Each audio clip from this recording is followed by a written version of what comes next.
शुक्रिया जनाब आला स्पीकर साहब। गुज़िश्ता दिनों सिंध के इलाके गौसपुर में वहाँ के कच्चे के डाकुओं ने हमारे एक मंदिर पर हमला करके उसमें तोड़ फोड़ की, उस पर मार्टर गोले बरसाए हैं। जनाब आला, कुछ दिनों से सीमा हैदर का केस चल रहा है। सिंध के डाकुओं ने सिंध के हिंदुओं को धमकी दी है कि अगर आप लोग ने सीमा हैदर को बाजियाब ना करवाया तो आपके मंदिरों की ईंट से ईंट बजा दी जाएगी और आपको मजबूर किया जाएगा कि यहाँ से इंडिया हिजरत करके जाए। जनाब आला, ये क्या मजाक है?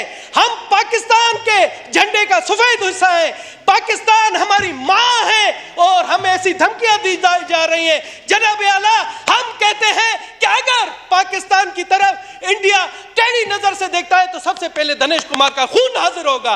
मगर जनाब आला, ये क्या नाइंसाफी है कि दिल्ली हमें कच्चे के डाकू धमकी दे रहे हैं। मैं तो चाहता, मुझे खुशी होती कि मुश्ताक साहब ये पॉइंट उठाते जो कहते हैं वहां पर एक मियां मिट्टू है, वो डायरेक्ट धमकी दे रहा है कि जो हिंदू हैं, सिंध के हिंदू हैं, वो जाकर सीमा हैदर को बाजियाब कराए, वरना उनके लिए सिंध की धरती तंग कर दी जाएगी।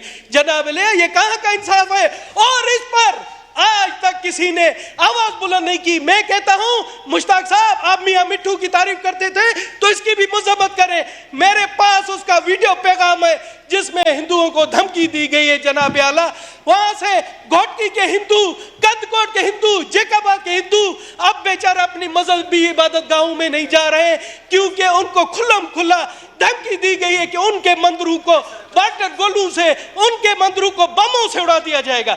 जनाब आला, यहाँ पर क्या हम पाकिस्तानी नहीं है? हमारा इस मुल्क पर हक नहीं है या हमने सीमा हैदर को भगाया था? मुझे बताएं। और अगर ये अंजू इधर आती है, सीमा हैदर आती है, ये तो उनके काम है, यहाँ के हिंदुओं का किसी की नहीं। हमने उस चीज की भी मजम्मत की थी। मगर जनाब आला, मुझे अफसोस होता है हमारी असेंबली में कि कोई हमारा साथ नहीं दे रहा है, इस वाक़े की मजम्मत नहीं कर रहा है। मैं चाहता हूं जनाब आला, आप रूलिंग दे, सिंध गवर्नमेंट को कहे कि इन लोगों को जिन्होंने वहां के हिंदुओं को धमकी दी है, जहां पर उन्होंने मजमूम हरकत की है, उनके खिलाफ कार्रवाई की जाए। बहुत बहुत शुक्रिया।